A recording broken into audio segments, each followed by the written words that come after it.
కృష్ణుడు. ఘటోత్కచుడు చనిపోతే డ్యాన్స్ ఆడిన కృష్ణుడు, నాట్యం చేసిన వాడు ద్రౌపదిని కాపాడాడు. ఘటోత్కచుడు చనిపోతే నాట్యం ఎందుకు చేశాడండి?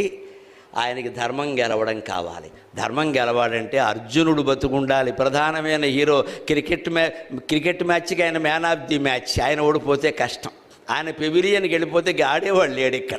అందుకని అర్జునుడిని బతకాలి. ఎందుకంటే ఆ శక్తి కర్ణుడు ఘటోత్కచుడి మీద వేయకపోతే అర్జునుడి మీద వేసేవాడు. అర్జునుడి కోసం దాచిపెట్టాడు దాన్ని. పొరపాటున అర్జునుడి మీద ప్రయోగిస్తే కృష్ణ పరమాత్మ కూడా కాపాడలేడు. రాముడి కంటే, కృష్ణుడి కంటే, ప్రపంచంలో సకల దేవతల కంటే గొప్పవారు ఎవరో తెలుసా? మొహమాటం లేకుండా చెబుతున్నా, నాకు పక్షపాతం లేదమ్మా.